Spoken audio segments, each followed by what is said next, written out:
Wow, last week we talked about poop bags in space, and it was pretty popular, so I'm sticking with the poop thing. I found this tidbit of vital information from an article that I have been saving for over a year now. And then we can talk about the big challenges facing our airspace system. So let's talk about it.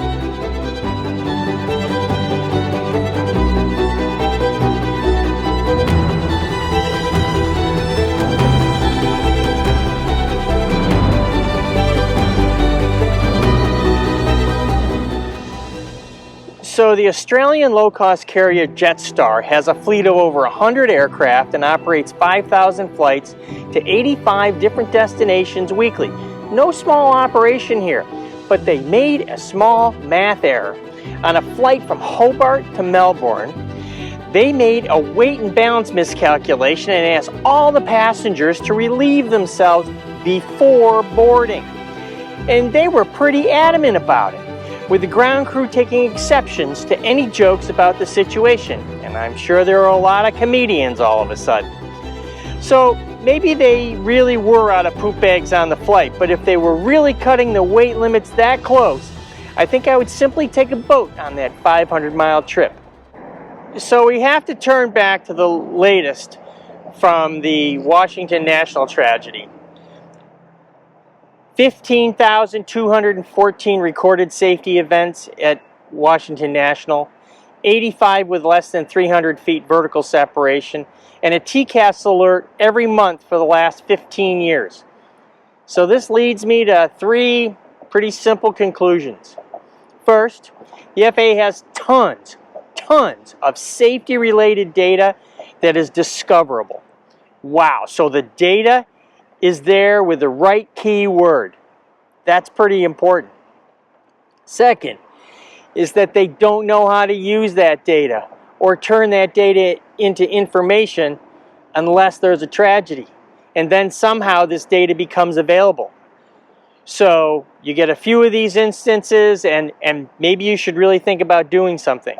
Or when you get to 1,776 incidents, you think about doing something. Or maybe when you reach 7,700, the emergency transponder code, then that's when you should really do something.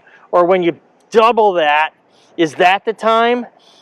With a whole bunch of safety organizations and people with titles that include safety like AJI and AOV and AVP and AVS, somebody should have been looking into this stuff.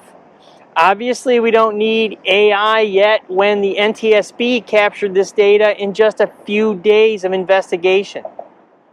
Super disappointing. And the third thing is the FAA knew of the situation at DCA, or at least he pretty adamant about it. The former National Air Traffic Control Association president's testimony a couple weeks back, and they could not resolve it. And that's really my real question.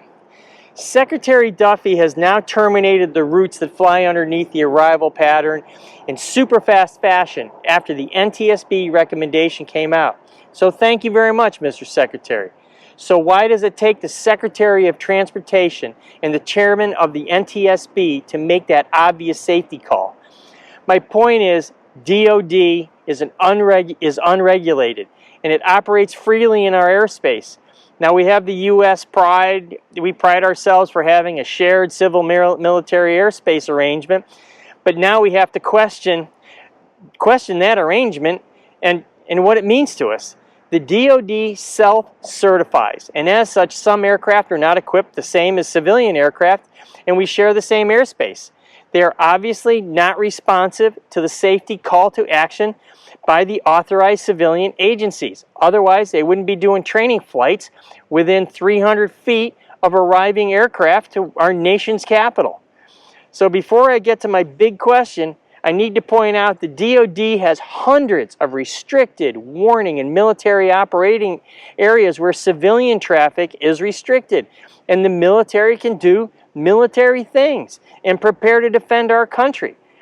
So my big question is, as the military ventures into the congested airspace that is occupied by civilian traffic, should they fall under the strict purview unquestionable of the FAA and its regulations for separation criteria, equipage, and anything else that comes along. They can do military things in military airspace. They don't have to do it right next to the nation's capital. So should they comply? Leave me a comment in the notes. So we kind of need to know this answer in order to implement a world-class air traffic control system. Do we always have to be worried about total uncooperatives, unequipped, somebody that's just not going to follow the rules, and then be able to have our air traffic controllers pull a miracle out so that that doesn't happen? That is completely, we have to know that answer before we can design a world-class ATC system. So on the new ATC system of the future, I look forward in the coming days on how that will proceed. We have a once-in-a-lifetime opportunity to reform and implement a system for the future. The minimum viable product strategy of the last 2 decades has killed the air traffic control leadership of the United States. Strategies that incorporated the absolute smallest thing we can get away with instead of what the biggest impact we can have, those things need to go into File 13. Inspiring ideas are never incremental. They are big and they are bold, and now is the time for a new, inspirational national air traffic control system. For maybe the second time ever, maybe the first being the mid-air collision over the Grand Canyon, we have the opportunity for everyone to row in the same direction for a safer, more responsive, and cheaper air traffic control system. As always, thanks for tuning in, and don't forget to smash that like button, hit subscribe and the notification bell, and we'll see you next time. And we'll talk a little bit more about that better system.